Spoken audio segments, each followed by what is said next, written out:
This is our life support system. The plants that create oxygen, countless species of animal. How will we fare without them?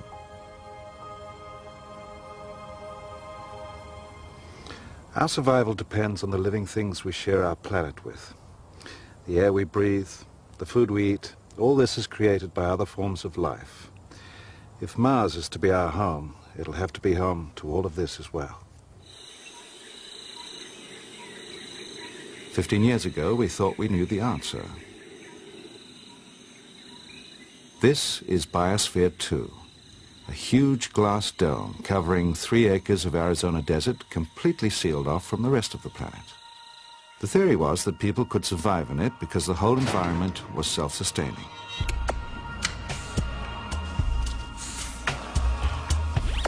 Trees would provide oxygen, artificial clouds and oceans would regulate the climate.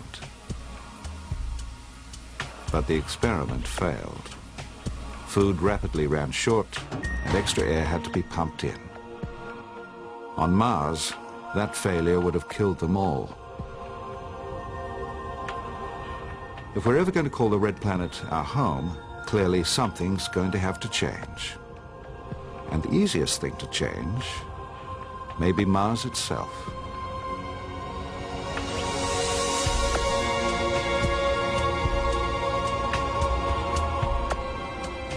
It's an idea called terraforming. The aim is to transform a whole planet from a place where we couldn't survive to one where we could.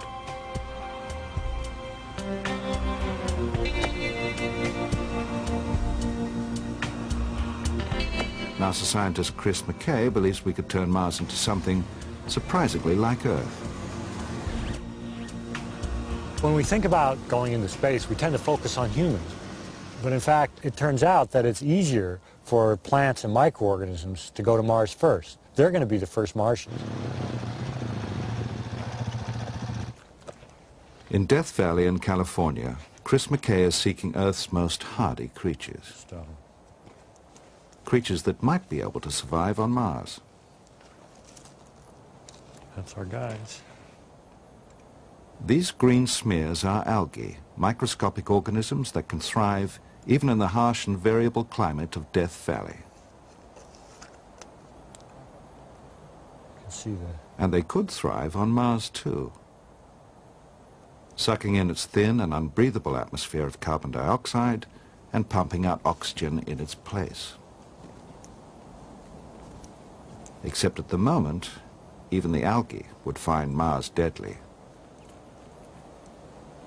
The first step to make Mars habitable even for the toughest little algae, is to warm it up a bit. Right now it's too cold and too dry for any type of life from Earth. Well, warming up a planet is something we know how to do. We're doing it on Earth. The pollution on Earth would be the medicine on Mars. It's a strange twist. The best way to make Mars a place we could live may be to pollute it.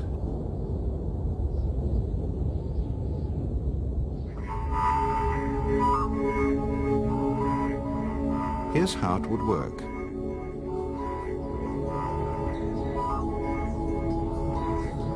First, a spacecraft has to drop off the pollution-creating machines.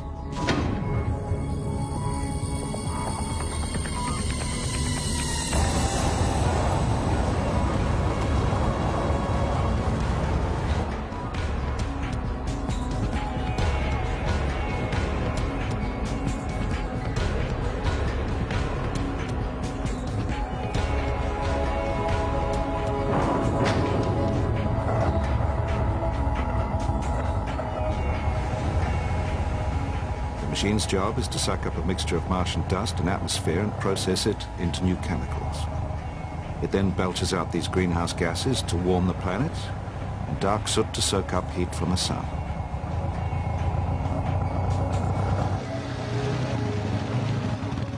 If we send enough machines, over time, Mars will warm up enough to allow these algae to survive.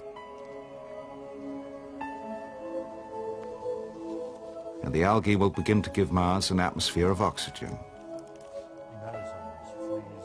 But to speed the process up, we would need more efficient oxygen makers.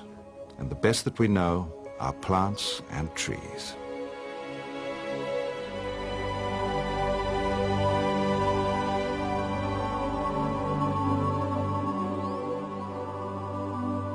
The real goal to making Mars breathable is to get trees growing there.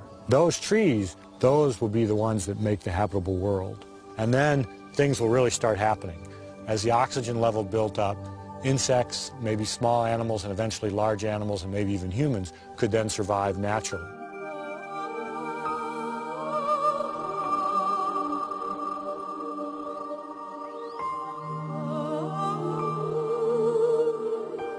We could change Mars.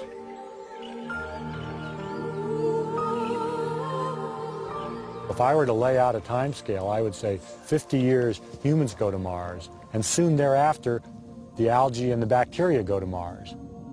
And then maybe 30 years later the trees go to Mars. And then the humans come back, but this time in a natural setting that's biologically suitable for them. And then we've learned how to become a life form that lives on 2 planets, not just humans, but all of life.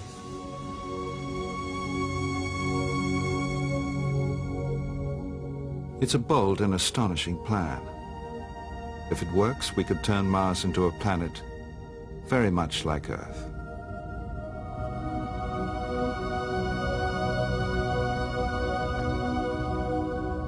But even Mars will not last forever. Even there, we could never escape the power of the sun.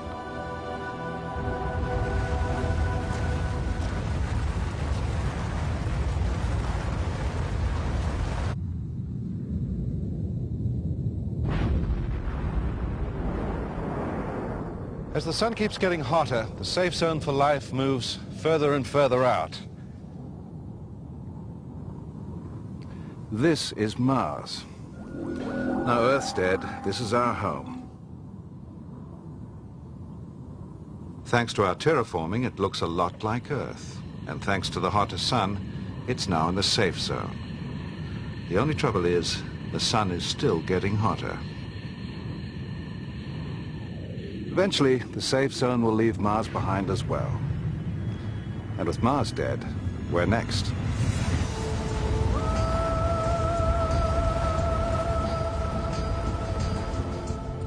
Once again, human beings will be looking for a new home.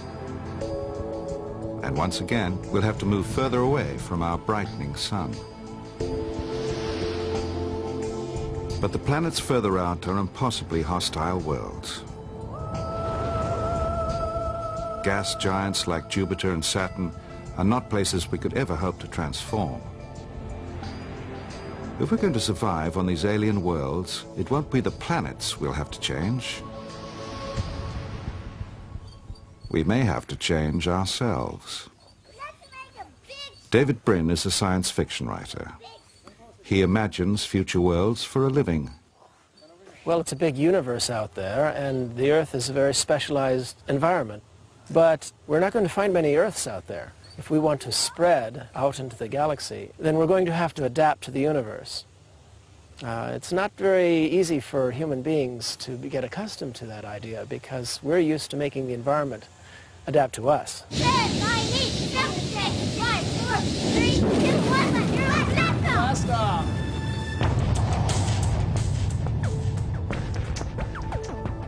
As the sun becomes hotter, new worlds will warm into life.